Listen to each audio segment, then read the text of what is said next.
everyone. In the last video of chapter 1, we learned the importance of food. It is required for growth and maintenance of the body and also to protect us from diseases. Also that we eat a large variety of foods and people from different parts of our country have different food habits. Some people prefer rice, others take chapatis or meat and fish. In this chapter, we shall learn about the components of food.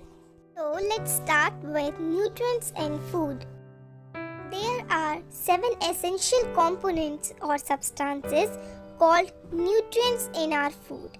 These are carbohydrates, fats, proteins, mineral salts, vitamins, water, and fiber. Of these, carbohydrates, proteins, and fats are the 3 main components. We can perform simple activities to show the presence of these components in the food items which you eat. So, let's perform activity 1. This activity is on the presence of proteins in food. So, first of all, what do you need? We need raw egg white or any other protein sample, copper sulfate solution, caustic soda and test tube. Now, how to do the test? Step 1 is take egg white in water in a test tube. Step 2 is add 2 to 3 drops of copper sulfate solution and 10 to 12 drops of caustic soda solution. Now, shake well. So, what do you observe now? A purple or violet color indicates the presence of proteins in the given sample. Let's move to activity 2. This activity is on the presence of starch in food. So, what do you need for this? We need slice of potato, iodine solution and dropper. Now, how to do the test? Place a drop of iodine solution on the potato. So, what do you observe? We observe blue-black color where iodine solution is applied, indicating the presence of starch. Now, let's move to activity 3. This activity shows the presence of fats in food. What you need for this? We need butter or a drop of oil and piece of white paper. Now, how to do the test? Step 1 is rub a small amount of butter on the paper or put a drop of oil on the paper. Now, let the paper dry. Hold it in front of a source of light. What do you observe now? That the paper becomes smooth, oily and less transparent. So I hope you understand these activities very well. So let us study about these nutrients in more detail. So let's learn about carbohydrates. These are the common energy-giving compounds. Foods rich in carbohydrates are potato, sweet potato, bread, rice, wheat, honey, sugar, jaggery and milk. Now, second nutrient is fats. These are also energy-giving foods, producing more energy than carbohydrates.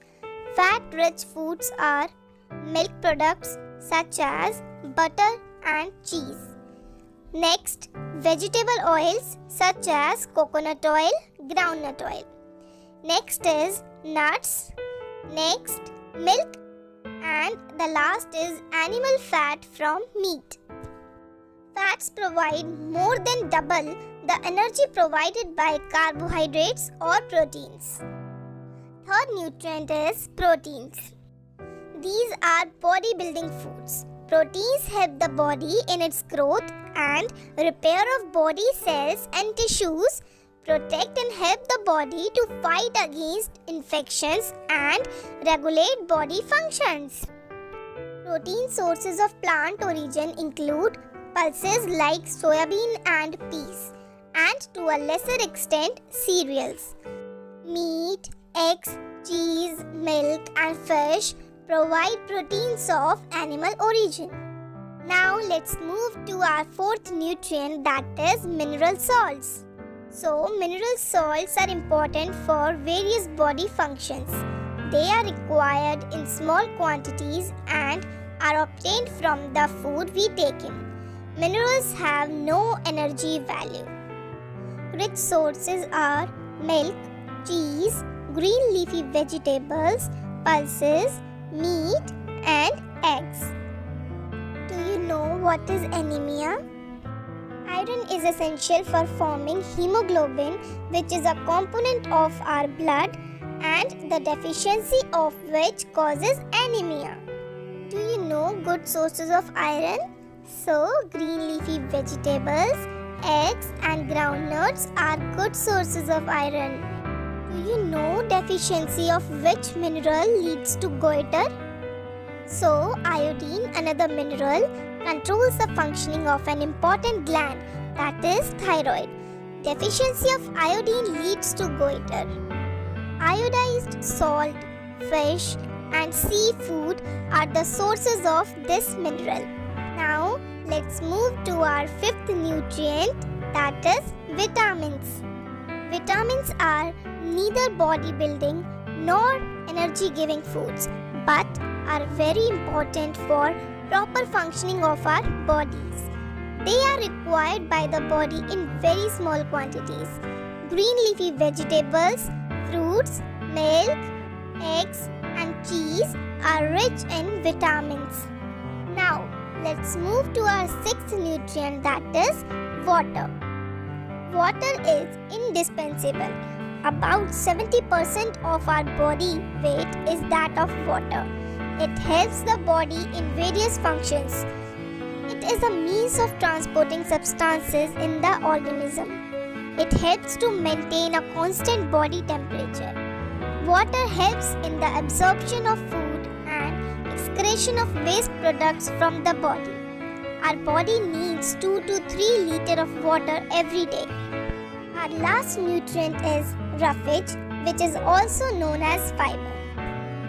Fiber is found in vegetables, fruits, beans and cereals. It has no nutritive value but prevents constipation and is necessary for proper functioning of the digestive system. After learning about these nutrients, we can say that our food should contain sufficient number 1 energy giving foods, number 2 body building or growth promoting foods and protective foods. Food, thus on the basis of their role in the body, are classified into 3 major food groups as energy giving, body building and protective foods. No single food can supply all the components required for proper nutrition.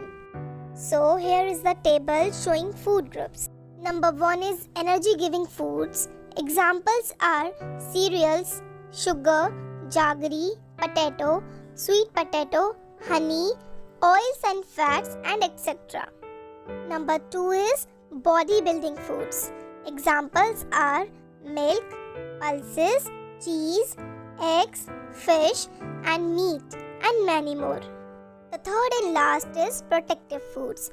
Examples are fruits, green leafy vegetables and other vegetables like carrot and tomato, milk and eggs.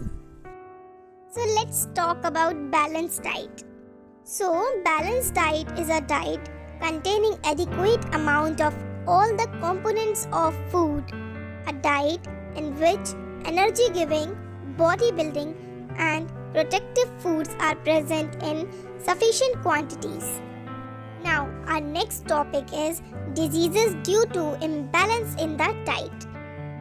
Imbalances in the diet may be due to number 1 is undernutrition, second is overnutrition and the third is lack of some essential component of food.